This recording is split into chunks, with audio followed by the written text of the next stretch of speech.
Hi there, folks. This is Carry Guard Daily. I'm Grant Stinchfield. In a crisis, seconds count. You don't have time to think. If a shooter is taking aim on you or your family, you just have to react. Listen to Stephen Willeford, the NRA instructor who stopped that attack on a church in Sutherland Springs, Texas. He grabbed a gun and didn't even have time to grab his shoes. Listen to what he told us. Your conscious mind kicks off, and your subconscious mind does what it's trained to do. And if you don't have good training, it won't know what to do. He told us he always wondered whether he would freeze up. But no, Stephen Willeford tells us his training kicked in. You have to trust your training, and your training has to be good. We're going to talk training with my guests, NRA spokesperson Dana Loesch and NRA Carry Guard instructor Clay Hergert. Clay and Dana, welcome to the program. Hi, Grant. Clay, let's start with you, Clay. Training has to be perfect. Can you really train for a crisis? Yeah, absolutely. Got to start with some fundamentals. Got to find a good instructor with a good resume. All right, so that's what the Carry Guard training is all about. I know you had a session over the weekend. How did it go? It was great. You know, perfect weather down here in Texas Hill Country right now, so got really lucky. A little bit windy the second day, but for the most part, class was happy.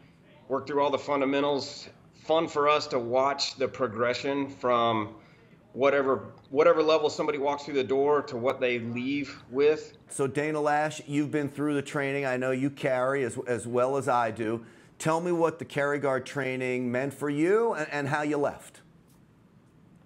Well, Grant, I think it's just I just think it's the best training course that's out there. And it gets you to really think not just about what do you do in that situation, but also what do you do after that situation. And one of the important things that I learned going through this, and this was also part of the classroom instruction, is that depending on whatever state you're in, you also have to think about the legal ramifications with every single step you take, everything that you do, whether you're low ready or whether you're actually aiming at an intruder who is there to cause harm to you or your family. You have to think about the legal repercussions of that as well. And that's where NRA Carry Guard instruction kicks in, and then it puts you through these scenarios, these actual meat space scenarios where you use not just the drill training that you've done and when you've been on the range, but also the classroom instruction about knowledge of legal issues that state by state, and you put all of that into place. You use all of that in these situations, and you really get a good insight as to, one, what you actually know about the law, and if you can remember this stuff as you're going through it, but two, what do you do during, what do you do after, what do you really do to minimize not just risk to yourself, but also to prevent any sort of threat from spreading? And I was actually kind of surprised at, because I never thought that I would freeze up with these courses. But I tend to overanalyze absolutely everything, and there was a couple of different scenarios where the instructor said, you maybe waited a second too long. Like, you would have been completely legally justified had you neutralized this threat as he was coming towards you. Maybe you took a second too long. And Grant, I've told you this before, nobody has ever told me that, ever. Yeah, and so that's the instructors and the quality instructors. Clay, last question for you. It's really about putting people through real-world scenarios, isn't it? Yeah, the decision making is the final thing we do. That's always one of the more popular pieces in the feedback. But we also, you know, working through their individual skills with their firearm.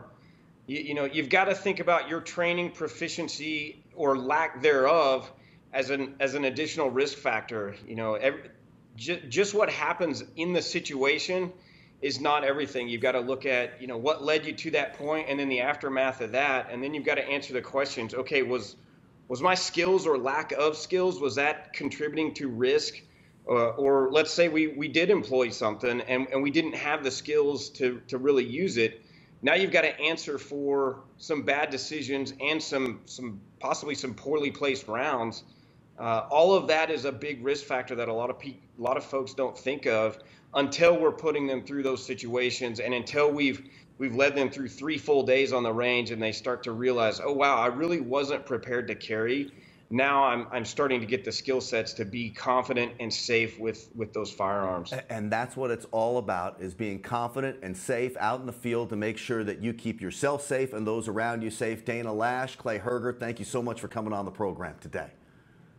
Thanks for having Grant. me. Good to see you. Absolutely. That's going to do it for us for NRA Carry Guard Daily. I'm Grant Stinchfield.